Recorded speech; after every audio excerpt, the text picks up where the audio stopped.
Hey, internet friends, this is Magic Brad on the Magic Brad Show in Synergy Cafe, and I've got a new friend that's just down 35W here from Minneapolis, living in Dallas, Texas, and his name is Angel, and the last name is Ribo. You there, Angel?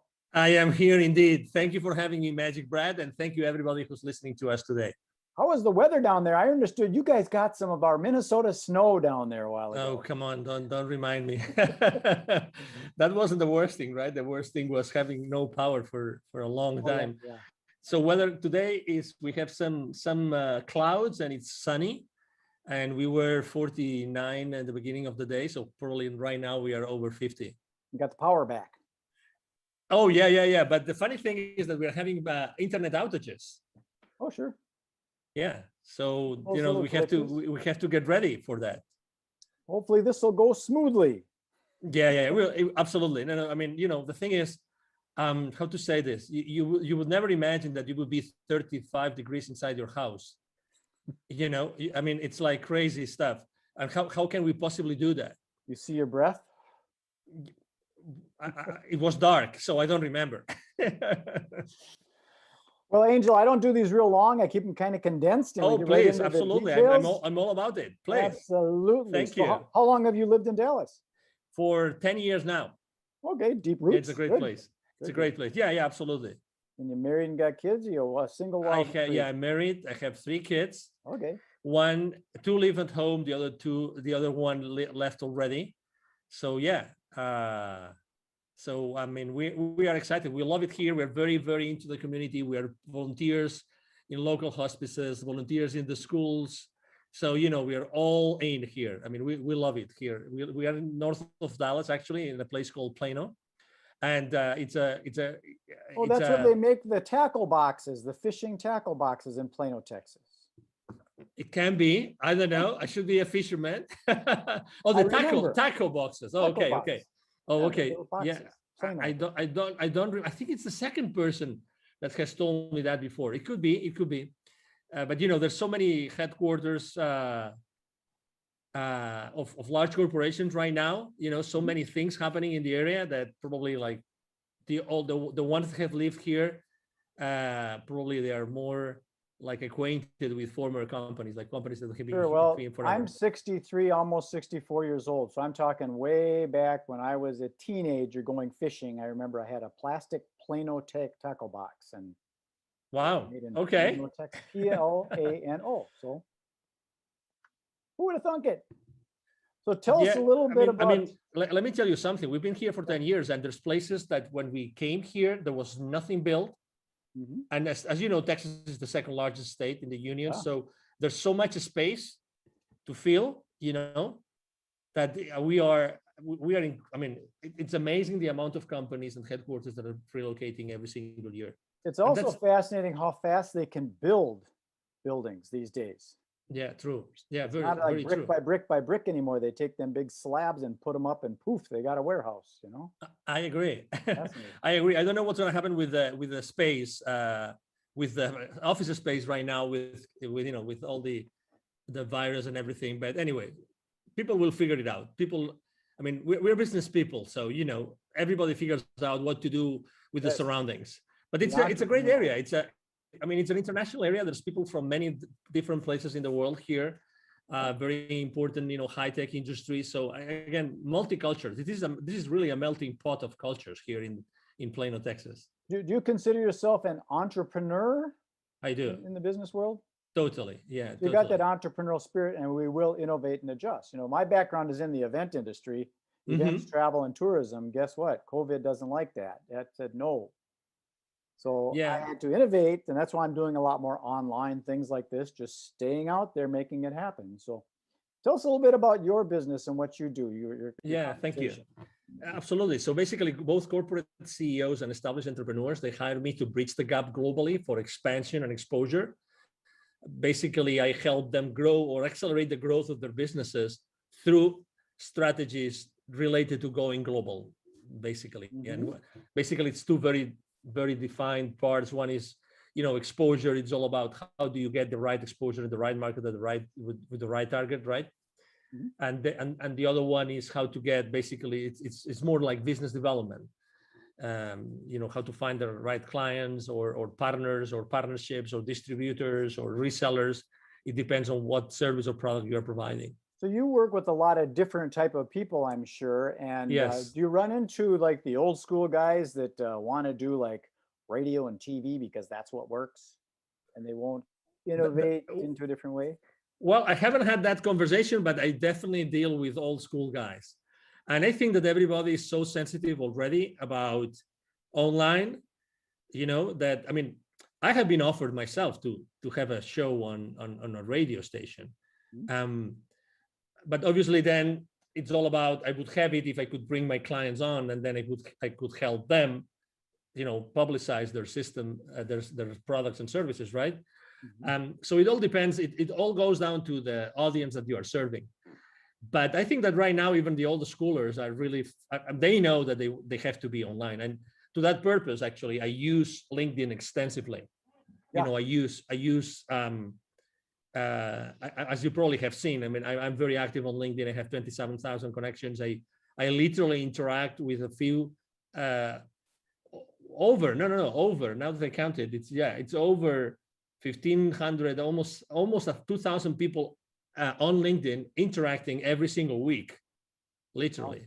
So yeah, I have it's where that's my world. It's where I, interact with everybody. Well, the reason I bring it up, because I'm in the event business, and there was a party supply store locally here, and the old school guys, they've been around for like 30 years or something like that. They wanted to do radio ads. They didn't really want to put money into this social media thing because they wanted to do the old radio. And you could take that money and you can really put it into a much better place online these days when you understand that kind of thing. Some don't. But it's a great way of thinking still, because so the question that I like, I'm not the person that asks, can we do this or can we do that? Like, close-ended questions.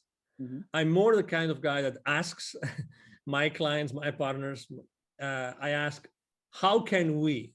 Yeah. And I think that at the end of the day, the main reason why they wanted to be on radio shows or let's say the classic radio, is because of the human touch. And for instance, the other day I was having a conversation with an entrepreneur.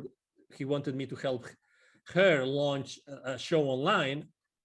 And actually we ended up thinking of how do we make this show online as the old radio shows in which people they would never miss the show. They already knew at what time it was every single week. Right. And they wanted to be there, and they wanted to make phone calls to the show and actually ask them questions live, these kind of things, and then the radio shows were many different things, but number one, they were informative, but more importantly, they would accompany you, right? They would be your buddies. You know what I mean?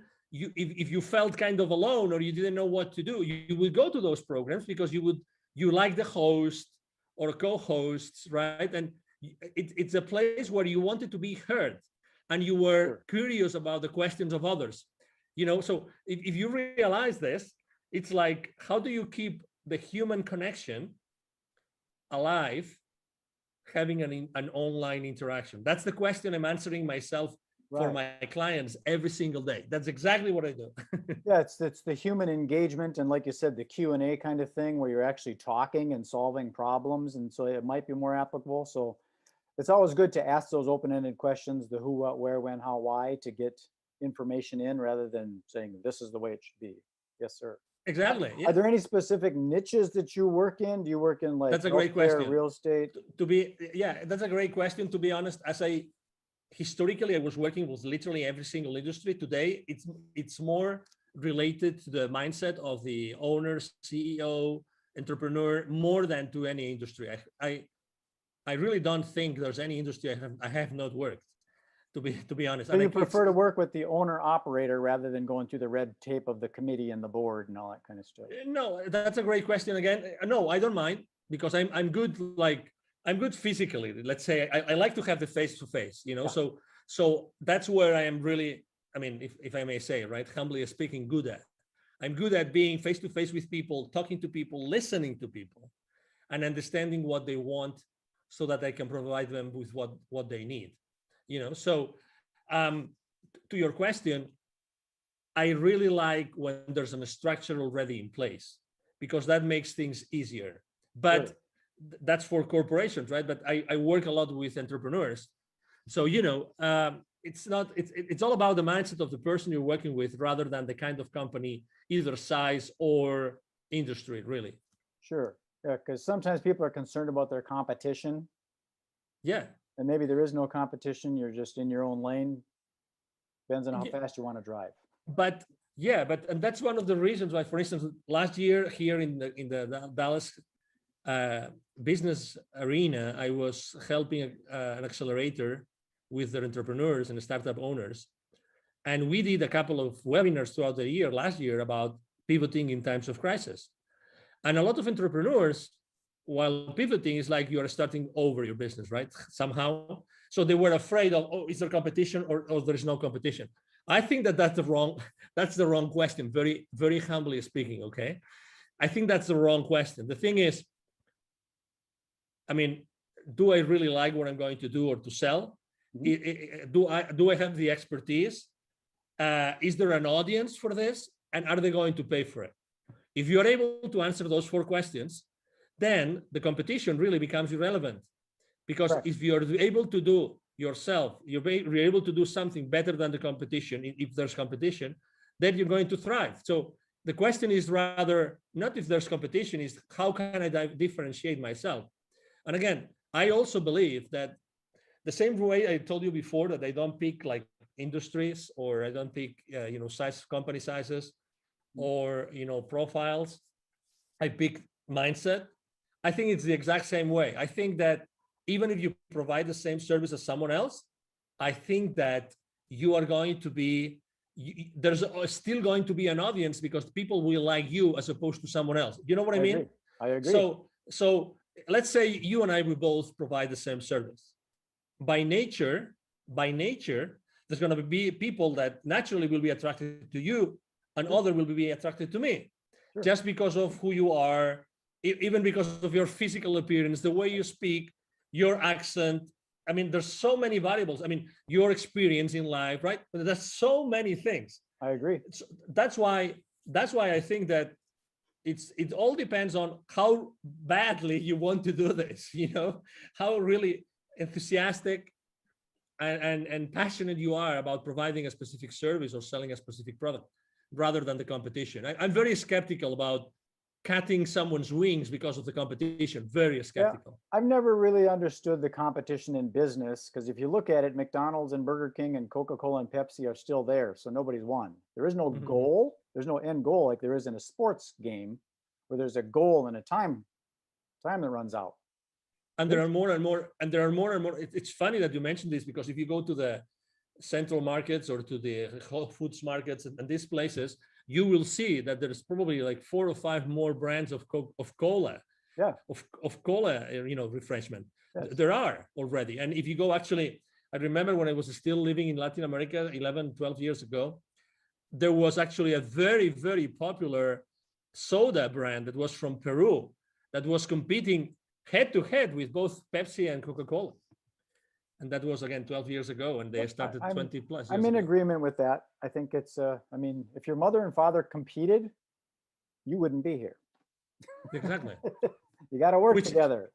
Which ends up, which eventually takes you to a place where, okay, so how can I collaborate as opposed to compete? I agree. Maybe so that's why there are so many similar ways. There. I'm building out a thing called the Synergy Collaborative, because that's what it is. It's working together. Figure out how can we don't want to take and share the pie, but let's make a bigger pie. So let me tell you something. So every time I speak about the main mistakes that entrepreneurs make when they start their own journey, collaboration is one of the main mistakes. Number 1, because it's a blind spot for them. And number 2, because they are afraid of it. And number 3, because they're not able to do it. They don't know how to do it. It sounds crazy, but if you analyze it, and you said it great, Magic Brad, we are not taught on how to collaborate. How many subjects did you have? How many periods did you have in your elementary or middle or high schools about collaborating. What's the right way for collaborating? Well, our brains are functioning with the left and the right. So we already got that good and evil and the black and white and the separation. You got to realize that there is a gray. Yeah, but also again, how do you collaborate? How much do you give and how much do you expect in return? Mm-hmm. So it's funny, but I really believe that we are very bad in collaboration.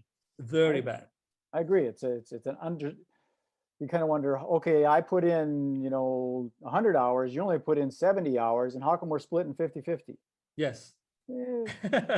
So I understand our mind thinks logically like that. Yes. I have another question about who do you serve? Are you in a specific geographic area? Do you prefer the United States, North America, or is it global? Doesn't matter to you? Yeah. So I've had in the last 5 years of my business, I've had clients in Europe, in Latin America, in Asia, in Australia, in Canada. So I have customers all over the place. So when it comes down to helping companies go global, there's really, I take clients from almost everywhere in the world. Right now, actually, I'm working on two projects, and one of them is in Asia, like large expansion projects. And there's really no geographical origin. Obviously, I have a very important footprint here in the Dallas area because I'm here. So there's a lot of executives that know me and know who I am, right? Because they see me around. But my clients really come from anywhere in the world because of the online world. Because some of the things that I'm working on, it's hard for me to work with someone over in Singapore or Bali, Indonesia, because the calendar is so flip-flopped. We're going to meet on Monday, but guess what? It's Tuesday there. Yeah. So I try and stay in the central time zone as much as I can, but to each his own, Yeah.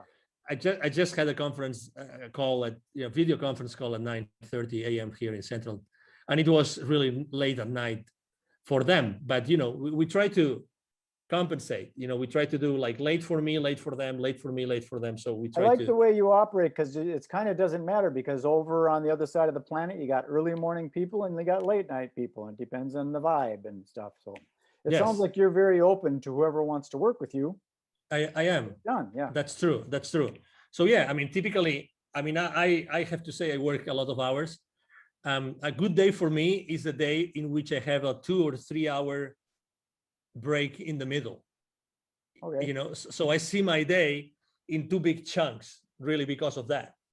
So so I have a big chunk in the morning, starting really early, and then I have a big chunk. Let's say after 5, I have another big chunk of Asia is waking up and Europe is going to sleep, so. What would be some of the key words that you would use for when people are looking for you, if they're searching you out? Yeah, international expansion, international exposure. I am an influencer, so actually I'm a very strong business to business influencer or business to consumer, because the profile of the 27,000 connections I have on LinkedIn, I told you before, I engage with more than 1,500 every single week. So because of the nature of what I do on LinkedIn, I'm an influencer there. So I am a LinkedIn strategist, a LinkedIn influencer. Okay. Let's say a global expansion.